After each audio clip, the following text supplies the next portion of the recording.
Welcome to Ninja Classes everyone. So today we are going to start chapter number 1 of physics subject, name units and measurement. જેને ગુજરાતીમાં આપણે એકમો અને માપન કહીએ છીએ. Now these are the topics which we have to study in the first chapter. Okay, so one by one I will teach you all the topics. So without wasting our time, let's move to our first topic, which is fundamental physical quantity. That means મૂળભૂત ભૌતિક રાશિ. So this is a question number 1. The question may ask like, write down fundamental physical quantities with the SI units and symbol. એટલે કે મૂળભૂત ભૌતિક રાશિ તેના SI એકમ અને સંજ્ઞા સાથે જણાવો. જનરલી 3 માર્ક્સમાં ક્વેશ્ચન પૂછાય છે. So basically what is physical quantity? Physical quantity means anything which you can measure. For example, length we can measure, right? So length, weight, time, height. So these are the physical quantities. Now what is meaning of the fundamental? Fundamental નો મતલબ શું થાય? Fundamental means the quantity which is independent of the other quantities, and there are seven quantities. So these 7 quantities are called fundamental physical quantities. ડિસ્ક્રિપ્શનમાં કંઈ લખવાનું નથી, simple આપણે ખાલી answer આ રીતે ક્વેશ્ચન પૂછાશે, એક આ રીતે ટેબલ ડ્રો કરી દેવાનું છે, આ એનો આન્સર થઈ જશે. Simple. You have two remember that there are 7 fundamental physical quantity. મૂળભૂત ભૌતિક રાશિ કેટલી છે? તો કે 7 છે. કઈ છે? તો કે લેન્થ એટલે કે લંબાઈ, જેનો SI એકમ થાય મીટર અને સિમ્બોલ થાય small m. Then mass kilogram KG, time એટલે કે સમય સેકન્ડ સ્મોલ s, ટેમ્પરેચર તાપમાન કેલ્વિન કેમ, ઇલેક્ટ્રિક કરંટ એટલે કે વિદ્યુત પ્રવાહ ampere capital A, amount of substance દ્રવ્યનો જથ્થો ઓર પદાર્થનો જથ્થો, જેનો એકમ છે mole MOL, and the last one is luminous intensity or you can also call it light intensity. Okay, જેનો એકમ છે કેન્ડેલા અને CD. બસ ખાલી આ ટેબલ તમારે લખવાનું છે. ગુજરાતી મીડિયમવાળા ખાલી ગુજરાતીમાં લખશે, ઇંગ્લિશ મીડિયમવાળા ઇંગ્લિશમાં. Done. So here are 3 marks question is finished. You just have to remember there are how many fundamental physical quantity? 7. મૂળભૂત ભૌતિક રાશિ કેટલી છે? 7. કઈ? તો આ ખાલી લખી દેવાનું. ડન. તો આટલું તમારે ખાલી યાદ રાખવાનું છે. Now let's move to the question number 2. So question number 2 is explain vernier calipers.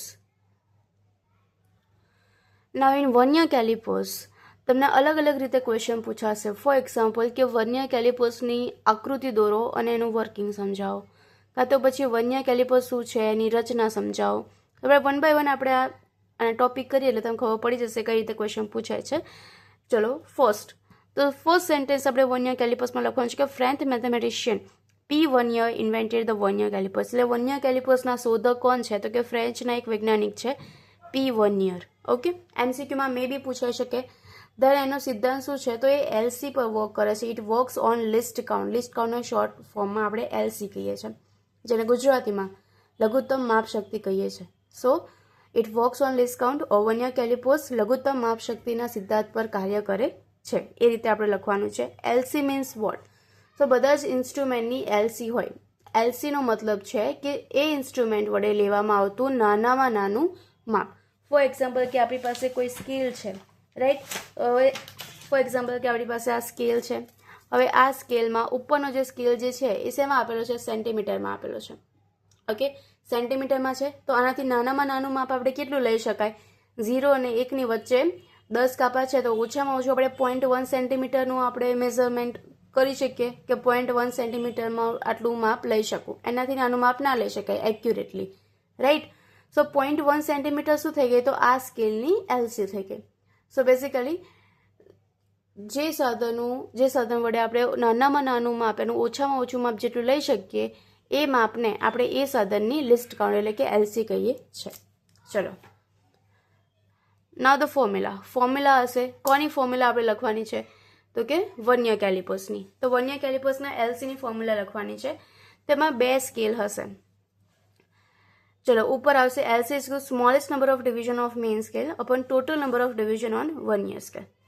LC નું સૂત્ર શું થશે? તો કે મુખ્ય સ્કેલના નાનામાં નાના કાપાનું માપ છેદમાં વર્નિયર સ્કેલના કુલ કાપા. ધેટ મીન્સ કે વર્નિયર કેલિપર્સમાં વર્નિયર કેલિપર શું છે? તો કે એક ઇન્સ્ટ્રુમેન્ટ છે જેનાથી આપણે લંબાઈ મેઝર કરી શકીએ, ઊંડાઈ મેઝર કરી શકીએ. ઓકે, સો આ એના LCની ફોર્મ્યુલા છે. હવે આમાં 2 સ્કેલની વાત કરી છે. કઈ સ્કેલ? તો મેઇન સ્કેલ અને વર્નિયર સ્કેલ. મુખ્ય સ્કેલ અને વન્ય સ્કેલ. દેટ મીન્સ કે વન્ય કેલિપર્સમાં કેટલી સ્કેલ હશે? 2 સ્કેલ હશે. ઓકે, હવે જે મુખ્ય સ્કેલ છે એના નાનામાં નાના કાપાનું માપ ઉપર આવશે અને નીચે શું આવશે? વન્ય સ્કેલના કુલ કાપા. આ ફોર્મ્યુલા તમારે યાદ રાખવાની રહેશે. આના પરથી એક્ઝામ્પલ પણ આવશે. તો સિમ્પલ 2 to 3 ટાઈમ્સ ફોર્મ્યુલા લખી દો એટલે યાદ રહી જાય. સિમ્પલ 1 છે smallest number of division on main scale upon total number of division on વન્ય સ્કેલ. સિમ્પલ, મુખ્ય સ્કેલના નાનામાં નાના કાપાનું માપ છેદમાં વન્ય સ્કેલના કુલ કાપા.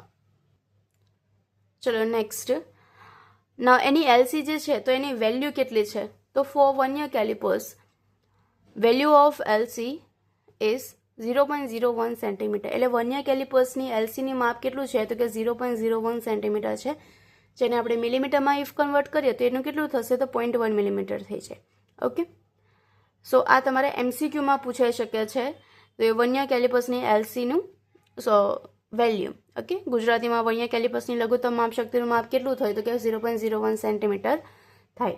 ઓકે, આ ખાલી યાદ રાખવાનું. આફ્ટર દેટ તમારે ડાયાગ્રામ ડ્રો કરવાનો છે. This is the diagram of વન્ય કેલિપર્સ. હવે આ ડાયાગ્રામમાં કઈ રીતે ડાયાગ્રામ ડ્રો કરવાનો છે એકવાર જોઈ લો. સૌથી પહેલાં તો વન્ય કેલિપર્સ હોય એમાં જેમ હમણાં આગળ મેં તમને કીધું એમ 2 સ્કેલ આવશે. તો આ એક એની છે કઈ છે? તો મુખ્ય સ્કેલ છે. ઓકે, મેઇન સ્કેલ છે. આ રેક્ટેન્ગ્યુલર શેપ જે દોરેલો છે એ મેઇન સ્કેલ છે. એની ઉપર જે સ્કેલ ડ્રો કરેલી છે એ વન્ય સ્કેલ છે. હવે આ ડાયાગ્રામ 4 માર્ક્સમાં જનરલી ઓનલી ડાયાગ્રામ પૂછાય છે, એટલે પ્રોપરલી ડાયાગ્રામ ડ્રો કરવાનો. કઈ રીતે ડ્રો કરવાનો છે? તો શોર્ટમાં ઇફ તમારે જો જોવું હોય તો સિમ્પલ કઈ રીતે ડ્રો કરો? તો સૌથી પહેલાં તો હું તમને એક રફલી આઈડિયા આપી દઉં છું કે એક રેક્ટેન્ગ્યુલર બોક્સ ડ્રો કરી દેવાનું. ઓકે, રેક્ટેન્ગ્યુલર બોક્સ ડ્રો કરી દો એટલે ઉપર તમારે ઇંચમાં આપેલું હશે અને નીચે શું લખી દેવાનું? સેન્ટીમીટર. નાવ રેન્ડમલી 0 1 2 3 4 0 1 2 3 4 લખી દેવાના. આને આપણે કહી દેવાની મેઇન સ્કેલ. આ તમારી શું થઈ ગઈ? મુખ્ય સ્કેલ. ઓકે, ચલો આટલું પૂરું થઈ ગયું. હવે આપણે આ વન્ય સ્કેલ ડ્રો કરવાનું. વન્ય સ્કેલ કઈ રીતે ડ્રો કરવાનું? તો અહીંયા સેન્ટરમાંથી થોડી જગ્યા રાખીને આ રીતનો શેપ ડ્રો કરવાનો. દેન એક ટ્રાયેંગલ, દેન સ્ટ્રેટ લાઇન અને આ થોડું આગળ કરીને આની જોડે કનેક્ટ કરી દેવાનું. હવે અહીંયા તમારે 10 ડિવિઝન્સ ડ્રો કરવાના છે, 10 કાપા ડ્રો કરવાના છે, which is cold vernier scale, જેને આપણે શું કહીએ છીએ? Vernier scale. મેઇન સ્કેલ અને વર્નિયર સ્કેલ થઈ ગઈ. નાવ આ જે ટ્રાયેંગલ ડ્રો કર્યો છે એના ઓપોઝમાં ટ્રાયેંગલ એક અહીંયા ડ્રો કરો. આ ટ્રાયેંગલ આમ હતો તો હવે તમારે આમ ટ્રાયેંગલ ડ્રો કરવાનું છે. ક્યાં ડ્રો કરવાનું છે? તો જ્યાંથી તમે આ મેઇન સ્કેલનું બોક્સ ચાલુ કર્યું ને બસ ત્યાં ઉપર આ રીતે એક ટ્રાયેંગલ ડ્રો કરી દેવાનો છે. ઓકે, આફ્ટર દેટ આ જે લાઇન જે છે જે તમે બોક્સ ડ્રો કર્યું હતું એનાથી થોડું વધારે એને એક્સટેન્ડ કરવાનું છે. એન્ડ દેન આ લાઇન જે આપણે ટ્રાયેંગલ ડ્રો એને તમે સીધી એક્સટેન્ડ વધારે કરી દો અને આની જોડે પાછું કનેક્ટ કરી દો. મેક શ્યોર કે આ લાઇન અને આ લાઇન બંને એક જ લાઇનમાં આવવા જોઈએ. See A and C both are in same line, B and D same line. આ ઉપર નીચે હોવા જોઈએ નહીં કે આ D ઉપર છે કે B નીચે છે એ રીતે. પછી નામ આપી દો A, C, B અને D.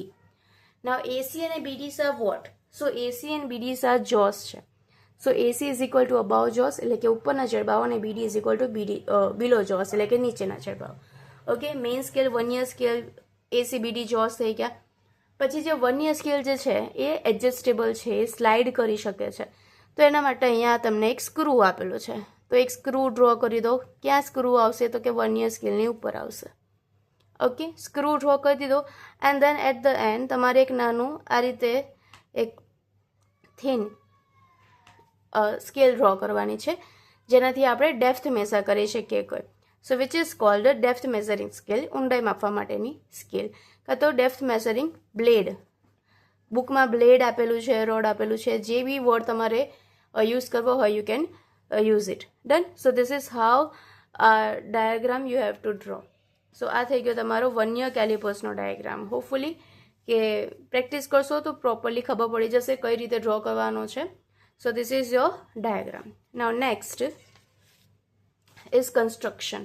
ઓકે, હવે કન્સ્ટ્રક્શન આપણે લખવાનું છે વર્નિયર કેલિપર્સનું. સો કન્સ્ટ્રક્શનમાં શું આવશે? તો બેઝિકલી કન્સ્ટ્રક્શન એટલે કે બંધારણ. કન્સ્ટ્રક્શનમાં આપણે જે બી ડાયાગ્રામ હમણાં ડ્રો કર્યો એના રિલેટેડ જ લખવાનું છે. સો અહીંયા કન્સ્ટ્રક્શનમાં તમારે 3 પોઈન્ટ એક્સપ્લેન કરવાના. કયા કયા? So main scale, vernier scale and jaws. 3 વસ્તુ તમારે લખવાનું છે. You have to explain 3 things, right? First one is the main scale. Now you have to explain that what is main scale. Okay, so main scale is what? See, a scale in which upper scale is in inches and lower scale is in a centimeter. That is called main scale. Simple one છે. આપણે ડાયાગ્રામમાં શું લખ્યું હતું? જો આ main scale છે. આ મેઇન સ્કેલમાં ઉપરની સ્કેલ જે છે એ શેમાં આપેલી છે? ઇંચમાં. અને લોઅર સ્કેલ જે છે શેમાં આપેલી છે? સેન્ટીમીટરમાં. And that is called main scale. પૂરું. જે સ્કેલમાં ઉપરનો સ્કેલ ઇંચમાં અને નીચેનો સ્કેલ સેન્ટીમીટરમાં હોય તેને આપણે શું કહીએ છીએ? મુખ્ય સ્કેલ કહીએ છીએ. નાઉ the second one is the vernier scale. Vernier scale કોને કહેવાય? A small sliding scale arranged on the main scale is called a vernier scale. Means, ચલો આ વર્નિયર સ્કેલ છે, આ વર્નિયર સ્કેલ છે, આની કમ્પેરમાં નાની છે, સો સ્મોલ. સ્ક્રૂ આપેલો છે, એડજસ્ટેબલ છે, સ્લાઇડ કરી શકે. So small sliding scale arranged on the main scale. Main સ્કેલની ઉપર આવેલી છે, right?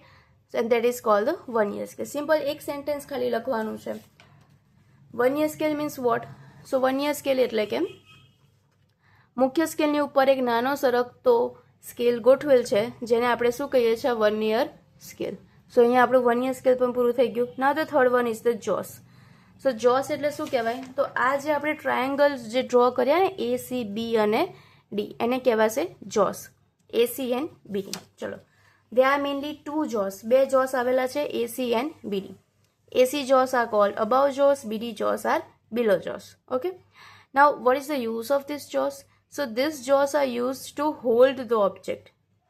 For example, whatever the object's length or depth we have to measure, right? તો એ ક્યાં મૂકવાની હશે? તો એને હોલ્ડ કરવા માટે ક્યાં મૂકવાની હોય? તો એને આ બે જોસની વચ્ચે મૂકવાની હોય. ફોર એક્ઝામ્પલ કે મારી પાસે કોઈ સ્કેલ છે, રાઈટ? એની લેન્થ મેઝર કરવી છે તો એ ક્યાં સ્કેલ ક્યાં મુકાશે? તો B અને D ની વચ્ચે મુકાશે, ઓર A અને C ની વચ્ચે મુકાશે. Okay, so these jaws are used to hold the object while measuring or which is to be measured. Chalo next, the edges of AC and BD jaws are in same line. Edges, as I already mentioned that A and C both are in same line. Any edges બને શું આવી જોઈએ? Same line માં આવી જોઈએ, as shown in the diagram. So the edges of AC and BD both are in same line. Clear? AC jaws are used to measure inner diameter of object. હવે AC jaws જે છે ને એ જે object હોય એનો અંદરનો વ્યાસ measure કરવા માટે યુઝ થાય. સો AC jaws are used to measure inner diameter of object. And BD jaws, so BD jaws are used to measure outer diameter of object. Clear? So these are the jaws. હવે એ જ sentence આપણે મેં અહીંયા ગુજરાતીમાં લખ્યા છે કે AC ને BD એમ બે જડબાઓ આવેલા હોય. AC ને ઉપરના જડબા કહેવાય, BD ને નીચેના જડબાઓ કહેવાય. હવે બંને જડબાઓ જે વસ્તુનું માપ લેવાનું હોય તેને જકડી રાખવા કે પકડી રાખવા માટે એનો ઉપયોગી છે. A અને C ની સુરેખ ધાર અને B અને D ની સુરેખ ધાર એક જ સીધી રેખામાં આવેલ હોય. AC જડબાઓ પદાર્થનો અંદરનો વ્યાસ માપવા માટે ઉપયોગી છે અને BD જડબાઓ પદાર્થનો બહારનો વ્યાસ માપવા માટે ઉપયોગી છે. Okay, now the next is આપણે વર્નિયર કેલિપર્સમાં કેટલું કર્યું? તો કે વર્નિયર કેલિપર્સનું બેઝિક ઇન્ટ્રોડક્શન, દેન LC ની ફોર્મ્યુલા, રાઈટ? દેન LC ની વેલ્યુ, ડાયાગ્રામ એન્ડ કન્સ્ટ્રક્શન. આટલું થઈ ગયું છે. હવે આપણે શું કરવાનું છે? તો એની એરર કરવાની છે. તો ત્યાં how many types of error? તો ત્યાં 3 ટાઈપ્સ ઓફ એરર. ઓકે, ત્રુટિ. એરર્સને આપણે શું કહીએ છીએ? ત્રુટિ. તો ત્યાં ત્રુટિના કેટલા પ્રકાર છે? 3 પ્રકાર છે. Zero error, positive error and negative error. શૂન્ય ત્રુટિ, ધન ત્રુટિ અને ઋણ ત્રુટિ. And these are the C dash, C plus and C minus is the symbol of these errors. Okay, now in the next video I will explain what is zero error, positive error and negative error, like this one by one. Okay, so stay tuned for the next video and thank you.